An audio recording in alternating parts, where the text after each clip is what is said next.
guys, I'm here with Derek, the singer of Sepultura. Nice to meet you. Nice. Right, Michelle.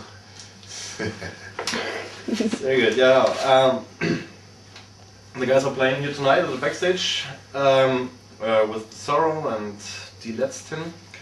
So, how's gone the tour so far? It's been really exciting, I have to say. We have a new album, A-Lex, that we're supporting, so it's been doing really well. There's a lot of people that seem to know a lot of the lyrics already, and we have a pretty extensive set list of a lot of songs that we've never really done in the past before. New songs and a lot of old songs that we never played. Okay. So it's really been exciting, the reaction of people, and playing in a few places we never played before. All right. Okay. So how is the support of the Sorrow so It's far great. with the guys there? They're really a great band. They're really good people. So everything really works together very well to be on tour with them. It's my first time actually hearing them, and so it was a pleasant surprise, you know, to be in company of a really good band. That's fine. That's fine. So I talked to them like right before, and they told pretty much the same about Sepultura. Do you mention? Do you can think of any differences in between countries and cities here in Europe?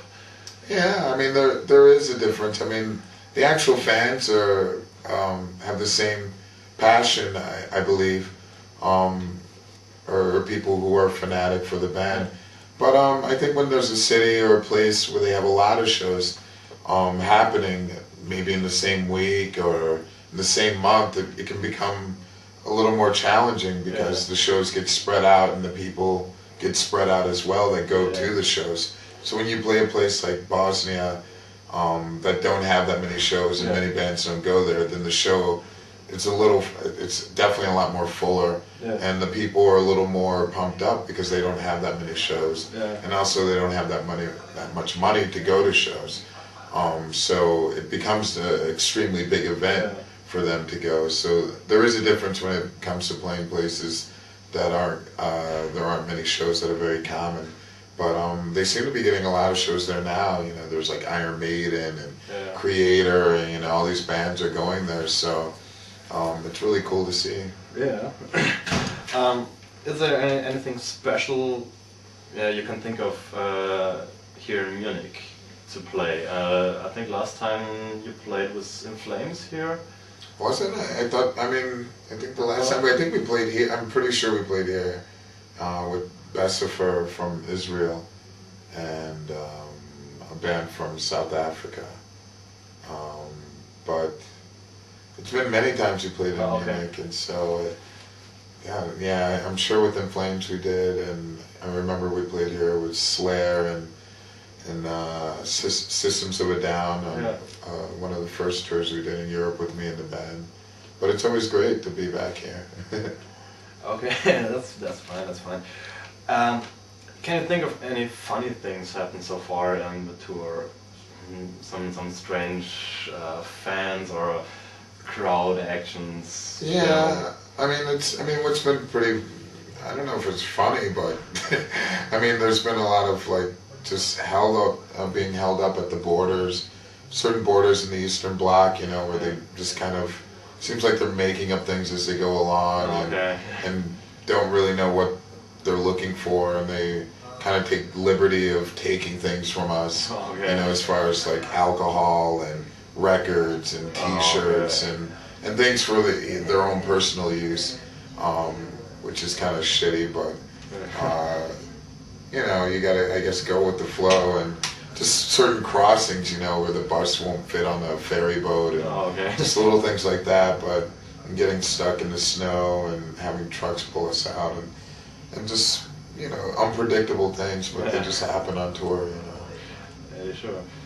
Let's go to the new album. Okay. The new album is called A-Lex. It's your second concept album. Right. Where did the idea come from to do these concept albums? Well, first is Dante. With Dante, I mean, the idea behind it was when we start to write an album and go into the studio, we need to have something to focus on. We like it actually makes the process of writing a lot easier when you have a topic that you're writing about. With Dante, it was a book that I read in high school, and I felt there's a lot of things that we can use, in our music from it. A lot of things were very relevant in the book that are happening today. And so, so to modernize it, Andreas and I are really big fans of just reading in general, ever since we were very young. And for us, it's very challenging to there's no visuals or anything, it's just words, really moving you, and to expressing, music. So that's something that's really challenging, and we need to be challenged because we like to grow and we like to change, and we don't like to repeat the same things. So with Dante, we didn't know how it was going to be received as far as people, I knew that most people probably hadn't read the book because it is an extensive book. It's a really big book. It's not an easy read. And so, but I think people could relate to the themes that Dante was going through, that he was writing about in the book, about corruption and religion and, and love and hate and all these things that a lot of people can relate to.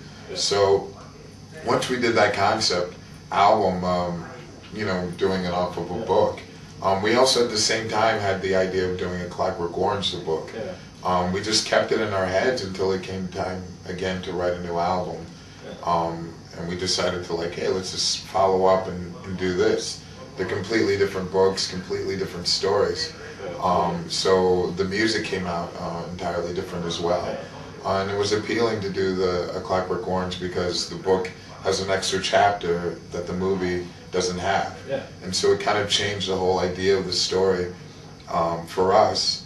And it just made it really interesting to write music surrounding it.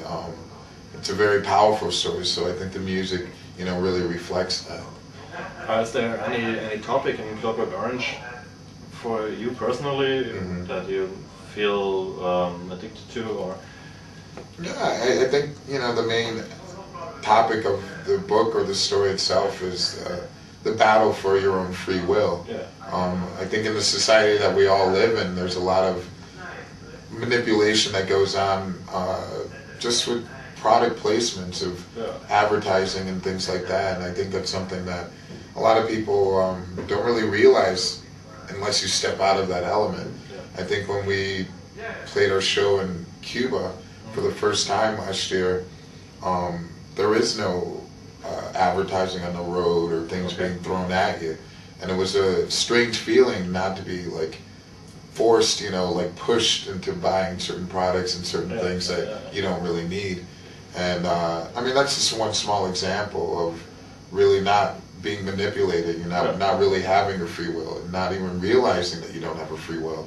And so that was something that really hit strong. And for me, it's I really want to break away from that. I think there's a constant battle to stop doing a lot of silly, ridiculous things just because it's being bombarded on it. I mean, especially in America, it's just where it's taught so well to manipulate and to get people to, buy things they don't need or to do things they don't need to be necessarily do.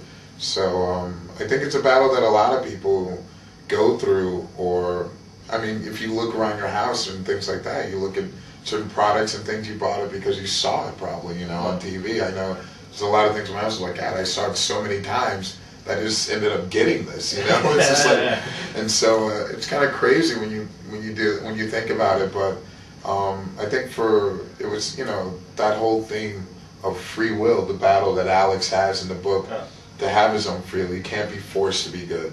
It has to come from within yourself, and that understanding from within yourself. So I think that was something that was very strong for me. Okay.